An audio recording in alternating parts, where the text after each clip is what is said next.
대면으로 우리 10% 한 약 30명 정도 우리 성도님들이 오늘 수요 예배에 참여해 주셨습니다. 이 시간에 우리 대면으로 예배드리고 또 영상으로 우리 함께 우리 성도님들께서 예배드리신 줄로 믿습니다. 제가 주일학교를 다닐 때 이맘때였던 것 같아요. 여름성경학교 최고의 이벤트는 비디오를 보여주는 것이었습니다. 옛날에는 성경 스토리를 만화 영화로 만드는 것 자체가 신기했었습니다. 그래서 교회에서 몇 날 며칠 몇 시에 비디오를 상영한다고 하면 어린이 부흥회라고 해도 될 정도로 아이들이 구름대같이 몰려갔습니다. 제가 그 주일학교였을 때 여기 앉아 계시는 성도님들은 선생님이셨을 것 같고, 또 이런 얘기를 제가 청년들이나 학생들에게 하면 꼭 꼰대가 되는 것 같습니다. 언제적 얘기냐? 요즘에는 프로젝트로 스크린에 이렇게 싸서 거의 영화관 수준으로 이렇게 영상을 우리 아이들에게 보여줄 수가 있기 때문에 그렇습니다. 에어컨도 없는 초등부실에 콩나물 시루 안에 콩나물처럼 수많은 아이들이 20인치도 안 되는 TV 앞에 모여서 너무나 재밌게 보았습니다. 그때 보았던 성경 애니메이션이 다윗과 골리앗, 다니엘의 세 친구, 홍해가 갈라지는 모세의 이야기, 또 삼손의 최후 등 찬송가 199장, 나의 사랑하는 책에 나와 있는 주인공들은 성경 만화 영화로 다 볼 수가 있었습니다.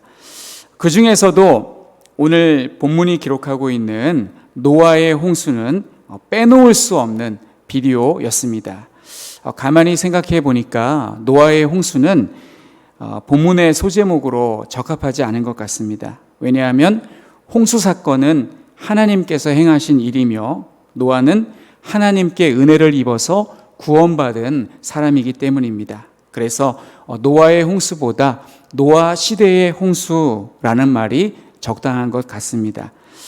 지난주 수요 예배 본문이었던 창세기 6장 5절의 말씀을 보시면 사람의 죄악이 세상에 가득함과 그의 마음으로 생각하는 모든 계획이 항상 악할 뿐임을 보시고 하나님께서 인간을 만드셨음을 한탄하시고 물로 심판하시겠다는 내용이었습니다.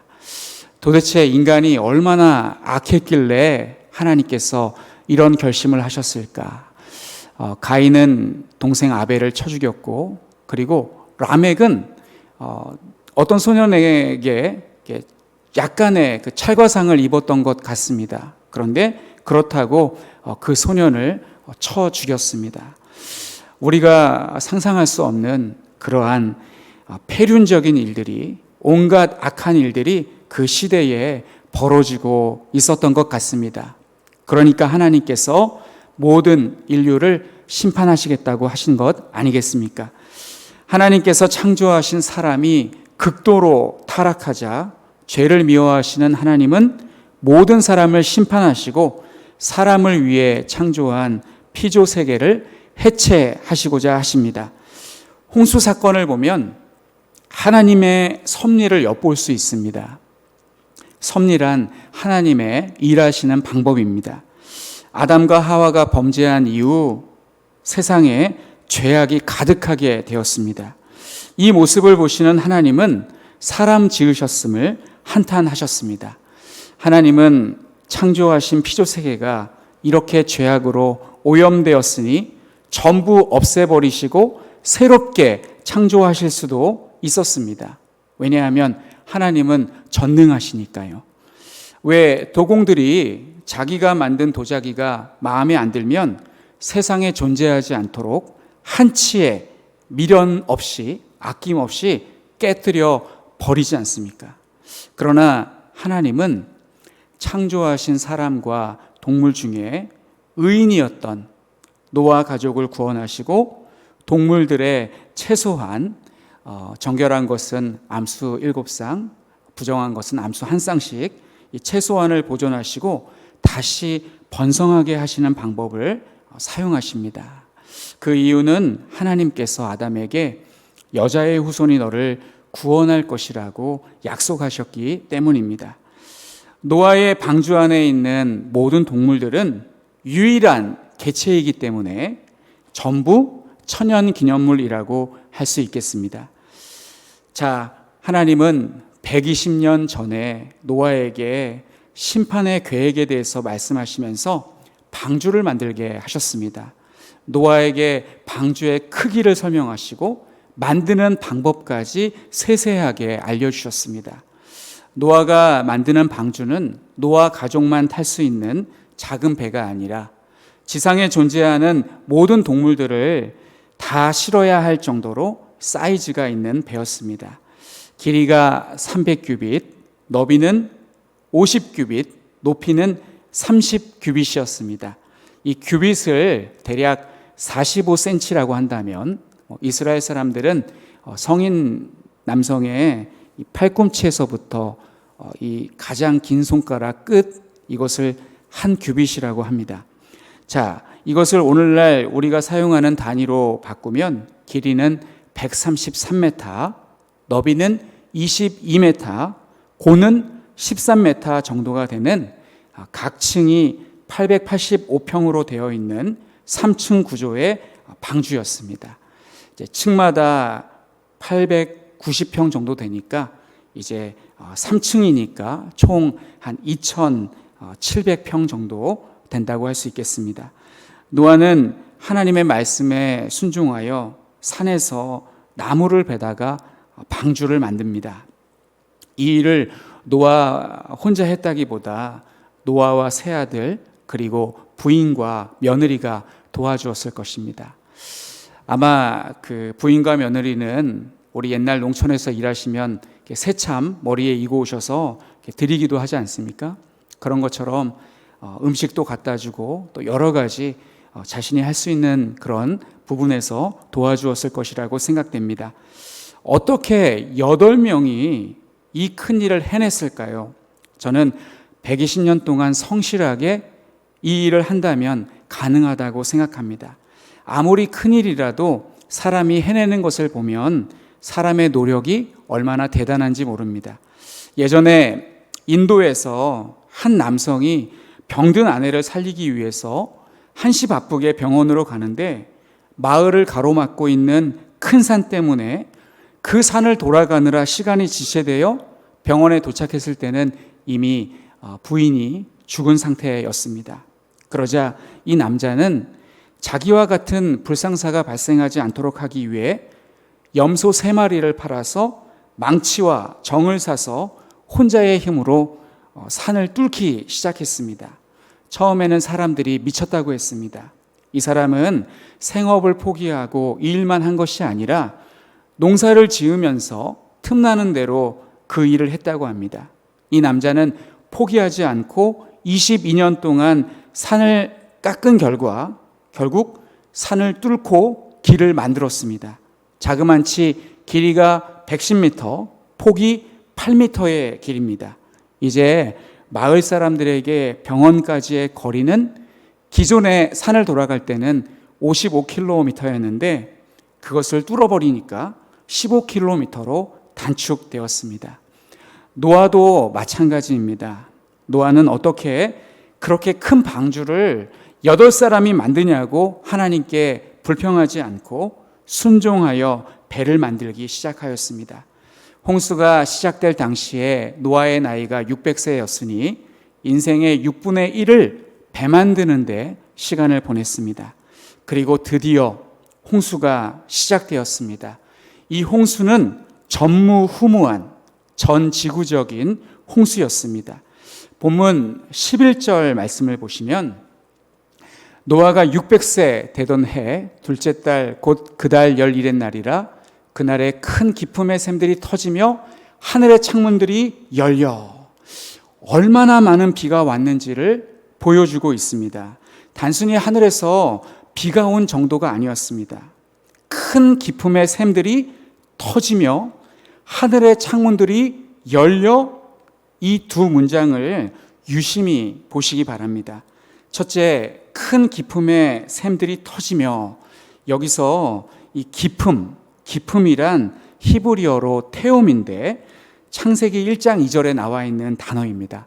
땅이 혼돈하고 공허하며 흑암이 깊음 위에 있고 하나님의 영은 수면에 운행하시니라. 이 말씀과 같은 단어입니다. 하나님은 태초에 천지를 창조하실 때 지구에 가득한 물을 궁창 위의 물과 궁창 아래의 물로 나누셨습니다. 그리고 천하의 물을 한 곳으로 모으고 뭇을 드러나게 하셨습니다. 한 곳으로 모인 물이 바다고 뭇이 이제 땅이 되겠습니다.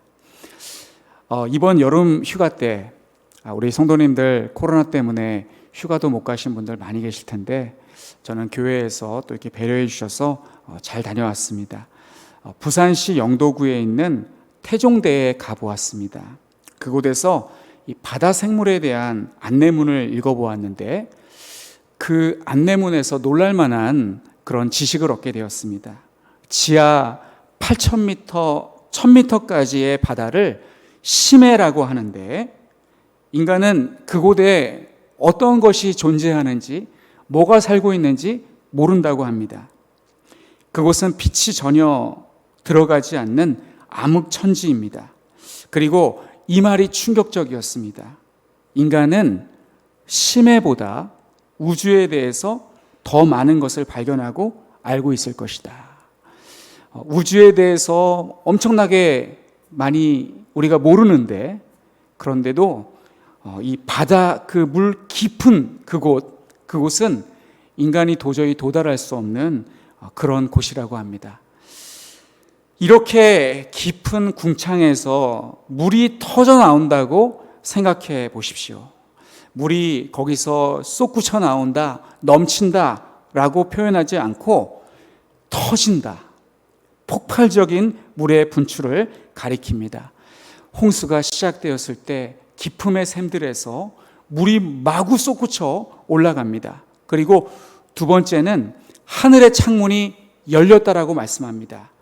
우리의 상식으로는 비는 수증기를 머금고 있는 구름에서 내리는 것으로 그렇게 알고 있습니다. 그러나 본문 11절은 물들이 구름이라는 매개체 없이 흘러내리는 것을 의미합니다. 생각해 보십시오. 마른 하늘에 날벼락이라는 말이 있는데 마른 하늘에 갑자기 하늘의 창문이 쫙 열리더니 나이아가라 같은 폭포수가 마구 쏟아져 내려온다고 생각해 보십시오. 얼마나 무서운 광경이겠습니까? 무려 40주야 동안 비가 쉬지 않고 퍼부었습니다. 홍수 사건은 하나님께서 창조를 해체하시는 사건입니다.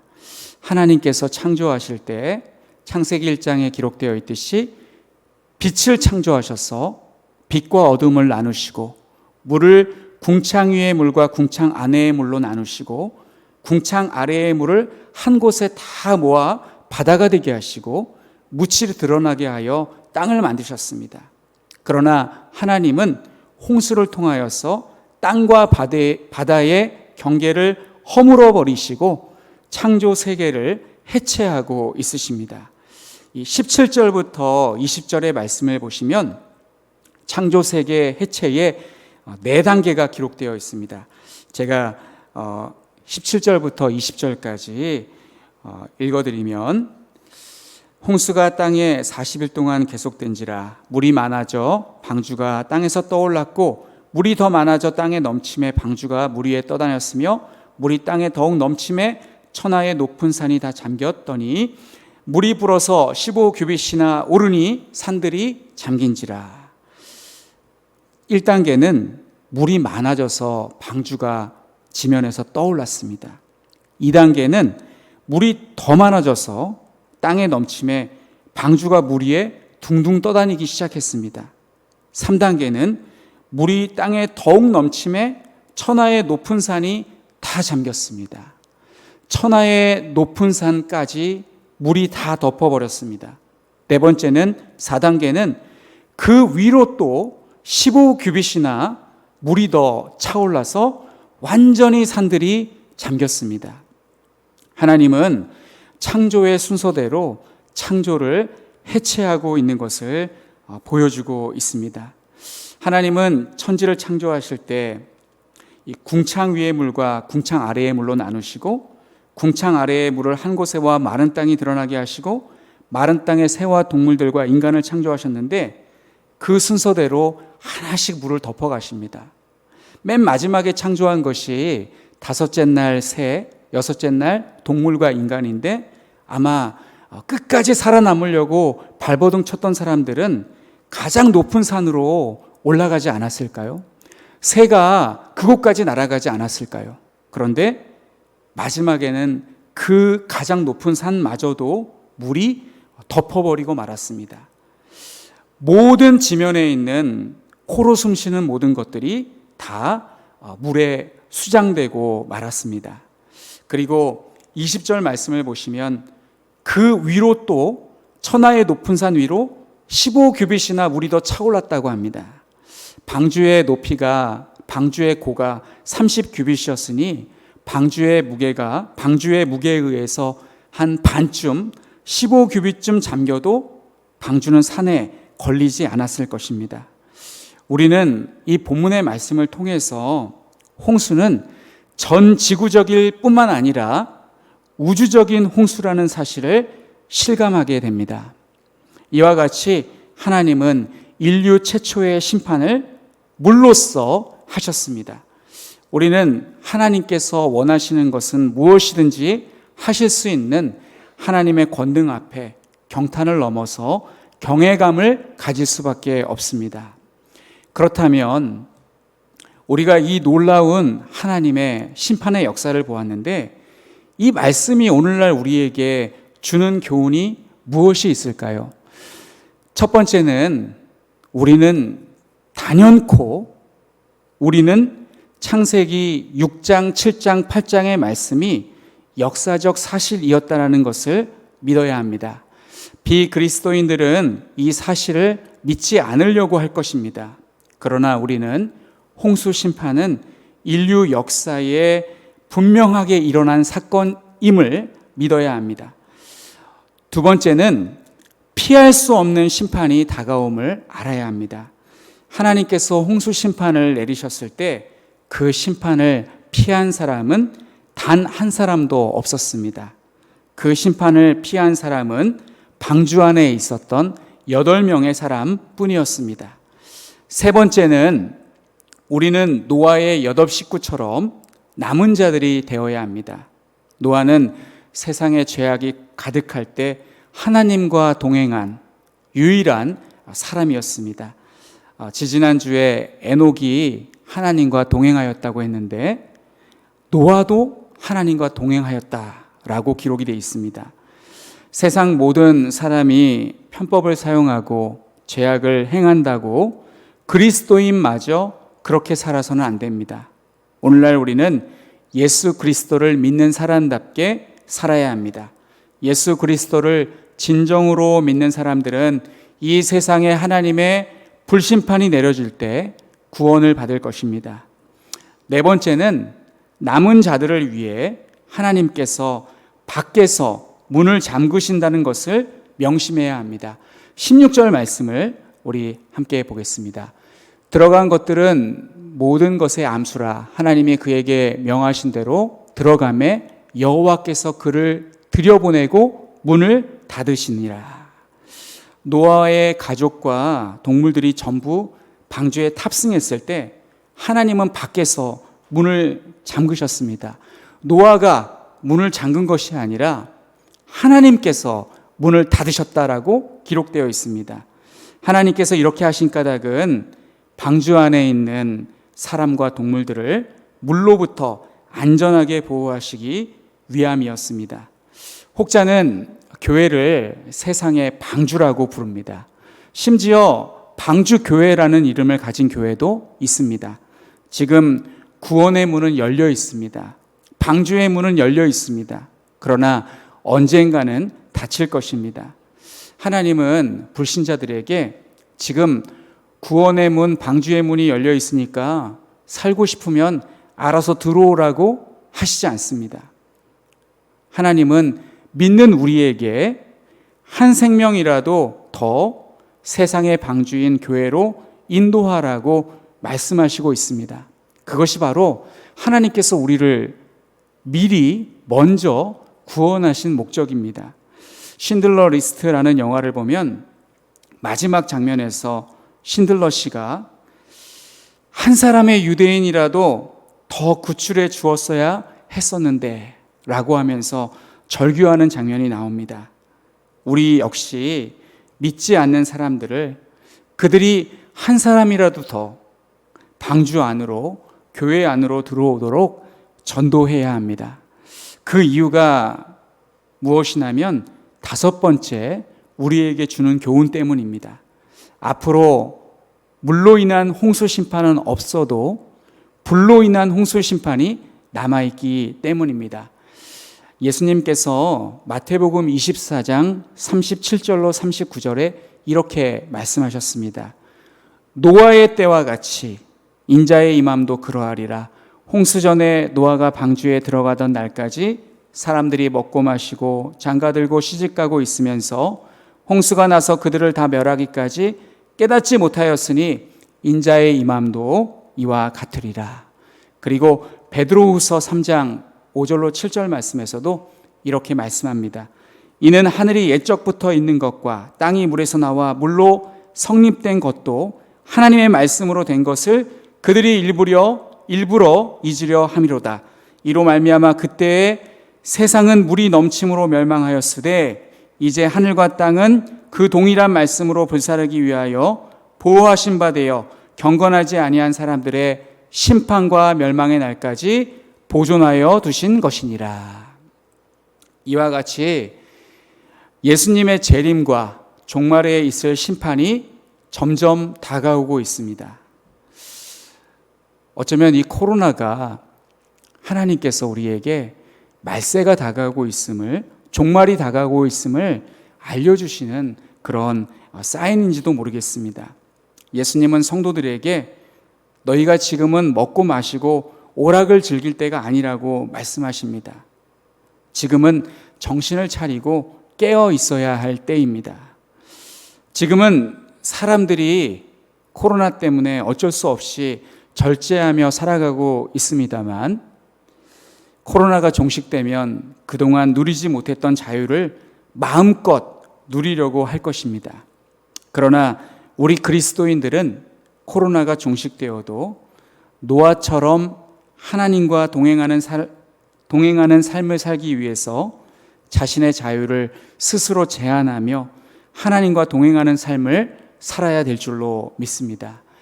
그것이 바로 우리 인생에서 하나님의 홍수 심판을 대비하며 120년 동안 방주를 만들었던 노아처럼 살아가는 것입니다. 노아처럼 예수님 오실 날을 준비하며 살아가시는 우리 모든 성도님들이 되시기를 간절히 축원합니다.